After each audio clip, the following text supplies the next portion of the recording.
gather our materials. We need a tape measure. I have one that has both metric and inches. A business card or some other small similar surface with a nice 90-degree angles. And then a ruler. And of course, your foot. So I'm going to start off by measuring first the length of my foot. I'm going to place my foot close to the edge so that I'll be able to tell where my toe ends up. Here comes the business card portion.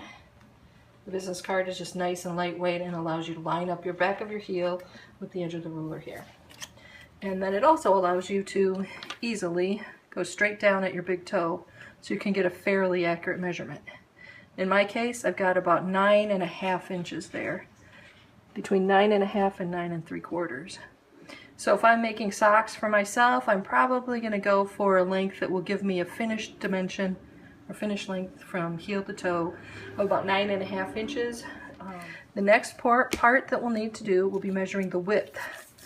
And this is helpful when you are adapting patterns for, especially between men's and women's, or particularly large size patterns that you're adapting down for smaller feet and vice versa. So you just go around right about where your toes, right in here is about the widest portion.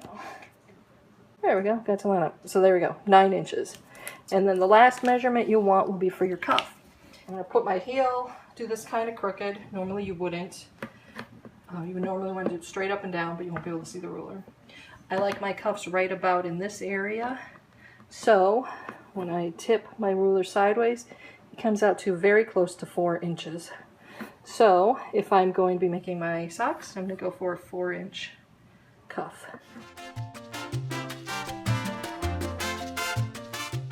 The first thing we want to do is get the length of the foot.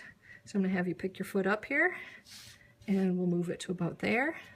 This is where the business card or other similar thing comes in handy. I'm going to back your heel up so that it hits there. There we go. And then you're going to use it on the other side. So you can see here, the length of this foot is about 10 3/8 of an inch. So the second measurement we're going to need will be around the widest portion of the foot. So I'll have you lift your foot up just a little bit so I can slide this under. Okay, good. Set it back down. About 10 1/8. Usually the width and the length are very similar measurements. And then the last measurement we're going to take will be for the cuff. And most of the socks I make tend to be about ankle length. So I'm going to move this foot forward a little bit so we can see a little better. There you go. So ankle length puts us at about a 4.5-inch cuff or so. Record all of your measurements on your pattern or inside of your favorite sock book to make sure you don't lose them. Remeasure teens and kids often because they really grow. Adults change in foot size too. Remeasure them every year or two.